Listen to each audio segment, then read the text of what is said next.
Please introduce yourselves. Wait, let's get the lens flare. And This commercial was filmed by J.J. Abrams. Hello.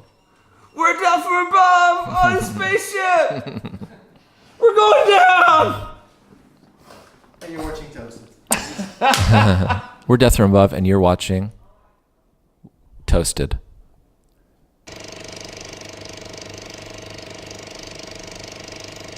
Guys, welcome to Amsterdam. Thank you for Welcoming welcoming us to Amsterdam. Thank you for releasing a great new album. Oh, well. We made it just for you. Truly are. I find that very hard to believe. I was thinking about you the entire time. Hey, did you guys read the reactions online? Because when I started off listening to the album, of course, you first released a couple of tracks on YouTube.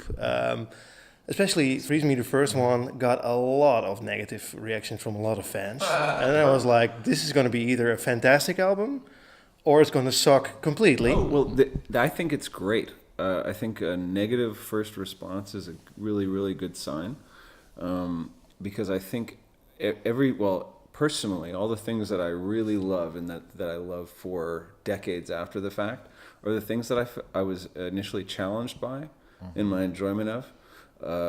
And then in time, if you spend the time with something and then it kind of reveals itself to you while you listen to it, ends up being much more rewarding. I can think of all kinds of records where that was the case for me.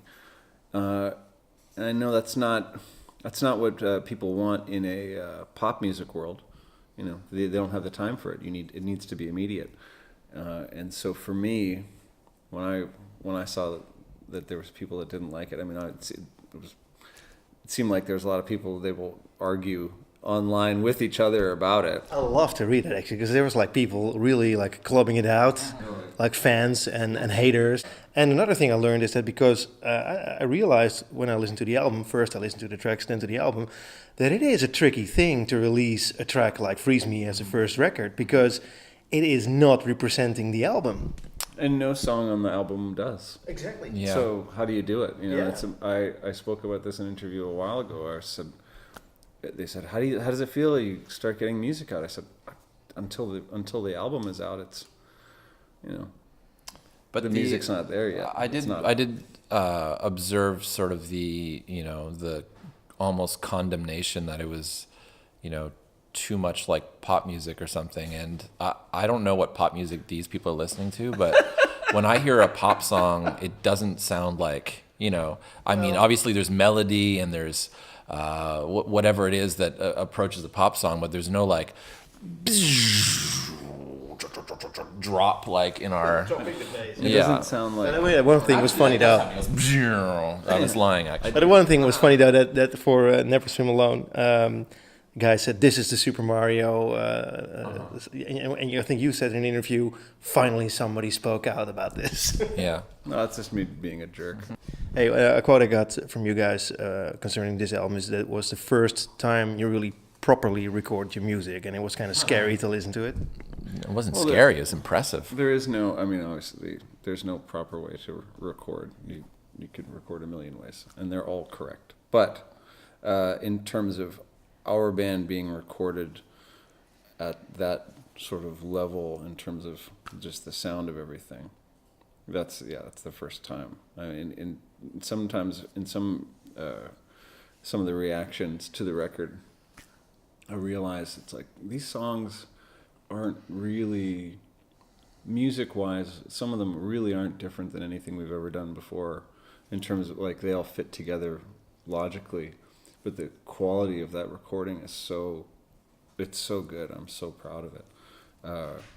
I think it makes it seem like some grand departure when it's really just, you've just maybe never heard the band so well before. Eric Valentine did the production, of course. He also produced the Dwarves, which is one of my favorite bands. Cool. They came by while we were making the record. No way. Yeah, he took a break for a few hours. Well, they were mixing. They were either mixing or mastering one of their records, and he usually does all that stuff, and he couldn't do it because he was working on us. So they came in to give us shit because they're like, "You stole Eric from us." We're like, "Well, sorry." What I like about them is that they are complete assholes, always, even live. I saw them play twice. They were very nice to us. Yeah. Apologetic, kind. You never know what you're gonna get with them. It's true. Hey, again, I think this is one of your best albums to date. I think it is really a big effort. We agree. Yes. Yeah, actually, because that's my question. Do you agree? Yeah, we agree. This is your best work. I feel like it is. Yeah. When we finished it, I felt like it was the best thing I'd ever done musically. Certainly, it's the most unrestrained I've ever felt, or unconfined. Whether that's just a symptom of experience or acceptance, I have no idea. Opening track "No Bad" is, I think, a really strong track. Somebody asked me to describe it. I was like, well, this is Black Sabbath on speed with a bit of Deep Purple and the Fu Manchu. Well, Fu Manchu, interesting. Yeah. Very You interesting. think that's a strange call? No, it just lets me know what you listen to or what you have listened to. Not everyone listens to Fu Manchu, so it's not like do you guys know them? So. yes. Yeah. Is it an influence at all, that music? Fu Manchu? Yeah. Because Because they were the first ones to really pick up that old, grungy, on the road rock. I think it just depends on when you start listening to certain types of music and whatever that gateway was. I'm sure it's different for everybody. I think I heard Fu Manchu once when I was in high school and never again since. So if it's coming out of the music, maybe our influences are similar. You mentioned Deep Purple. I mean, we were actively trying to rip off Deep Purple on our first record. So yeah. Yeah, but sometimes I always want to be Deep Purple with good lyrics, because I think their lyrics are terrible. Well, yeah, I have to agree there.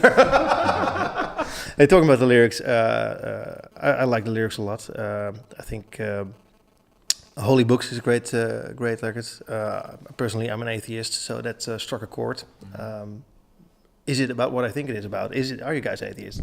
I would say that atheism is a good device for questioning your beliefs. Obviously, it sounds obvious, but it not only just as it concerns religion, but also everything else as it relates to relationships and how you feel politically about certain things. I think it's important to examine what you believe and why you believe it, and see what you need to hold on to, because sometimes you have beliefs that you just rely on, and if you just carry them with you your whole life, you could find that they're obstructing you somehow, or obstructing your family somehow, or something. So I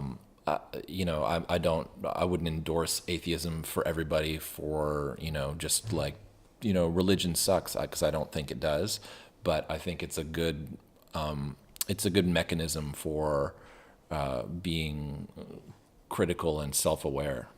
So basically, I mean, this takes a lot of, well, I'd say strength and knowledge to step outside of yourself and look in an objective way to where you are and what you're thinking, what your beliefs are. And not too many people can do that, I think. Well, it's scary. That's why. And especially when it comes to things like religion, what you're questioning is how you feel about death, in a sense, and darkness and good and evil. And so you can live a long time in your life. I mean, I was into my 30s when I looked back and said, well, what do I actually believe? Because I've been atheistic since I was a child, by not going up and taking the performing certain rituals, and so I really wanted to question it, and that's just it. It really is. You have to determine how you feel about death. That's the ultimate question. So how do you feel about it now? I feel fine with it. You can joke about it, but this is a very deep and interesting thing. Well, here's a great thing to play with in your mind. If you're an atheist, but also a communist, those two things don't jive. That doesn't work, because in one sense, you've chosen not to believe in something because you have no evidence for it working, right? And so you don't have faith in it because it can't prove itself to be real. Yeah. But yet, if at the same time you have this weird faith in this, that there are these angels that are going to control everything in your world, and that somehow that's all going to just work out beautifully. And the real world shows you over and over and over and over and over again, ad nauseum, that that's just absolute bullshit. Yeah, but that's in your, what you said triggered me, is like the concept of what Nietzsche called, and now we're going really deep, die Umwertung aller Werte. It's like everything you know to be true, think about it as being false and try to interpret that situation. Yeah, I mean that's a very important concept for understanding other people. You know, there's such insane polarization. Right. And it's almost a pathology that's been spread through society by social media and things. Maybe not. Maybe it's always been the case, but it feels like right now there's a binary in the world, and we're all, maybe not all of us, but it feels like at a certain point everyone's guilty of it, and guilty of vilifying the other, you know, whatever that is in a certain situation. And the practice of just whoever you think your enemy is, the practice of just listening to them and determining actually how you feel about that idea is very important. And you shouldn't be afraid of being convinced of their argument. If their argument has no value, when you just say it, you're wrong. And if you listen to it and you're almost, if you don't want to listen to it, sorry, if you're resisting listening to people's ideas, it's because you're afraid that you might believe their idea, right? So if you believe their idea through listening to them, is their idea so bad? I don't know. But it's you need to be able to determine for yourself what is bullshit or not. Exactly. Yeah. And so don't be afraid of listening to someone you disagree with. And if you disagree with them, find out why you disagree with them. I've had arguments recently with very close friends of mine where we're talking about a subject and their defense is, well, I disagree with you profoundly. I was like, well, tell me why. Yeah. Tell me why. Well, I profoundly disagree with you. It's like, okay, great. I think you agree with me. Actually. And this brings us to the title actually of the album, Outrage is Now. And this is, I read the lyrics, I'm out of rage, maybe it's my age, suddenly I don't belong. Read them? Well, because we didn't print them. You didn't print them? No, so well, somebody else was so kind to listen. Well, someone has well, they've hopefully transcribed them correctly. I have read some pretty hilarious. What I do is I listen to the lyrics, and because I'm not a native speaker, I don't want to miss out on certain aspects. So what I do is I find the lyrics online, listen to the music while I'm reading the lyrics. So that's where I get them. You should do that. You should search online and see what the. I have. I was reading lyrics from our last record where we printed the lyrics in the record sleeve. We didn't do it on this record. We left them out of the. Which is a shame, I think. Actually. Well, it's a shame, but it's also, we can have conversations like this about it. But we printed the lyrics on the last record, and still online they're wrong. You know. Well, on the chance of going wrong here, I'm out of rage. Maybe it's my age. Suddenly I don't belong to anyone or anything, and this actually made me sit back for the first time after the whole Trump thing came down. Like, wow, this is a point. Everybody is outraged all the time over anything this man says or does, or North Korea. Oh, it's crazy. Yeah. But you have to think like. Well, sorry, go ahead. I think that was the question. The idea is, an idea is that we're all much easier to manipulate when we are upset, right? And when we're angry. But anger is usually born, it's like a response to fear. So if you are made to be afraid of these other people, as Sebastien was saying, then you can get angry and then you'll be motivated, because who really cares about politics? Like in the end, it doesn't change much, you know? I'm trying to think of a president in America in my lifetime that hasn't caused a war or attacked some other country, and there's none. True. Not a one. There's another aspect to what you're saying that the thing that I fear, or that I think we should be more careful of, is not people that are angry out of fear. There's another level to that becomes when people are disgusted. Oh, yeah. And disgust and it's in the lyrics even. It's in the lyrics even. Look at my great English. So Sentence, Franco. good. Yeah. Once you become disgusted with the other, then that's when violence occurs, right? And Oh God, I was reading about that this morning. You know who was really into that? A man so disgusted by other people. Yeah, I know. We know who he is. Took 4 baths a day. Yeah. Mao. Was he a germaphobe? But You like Stalin, that's what I know. Well, took Hitler 4 baths a day, really? Yeah. Yeah, but that was a big part, like always almost speaking about things in this like using the parasite metaphors. yeah. Yeah, and what you're so right. I do neglect that in that discussion.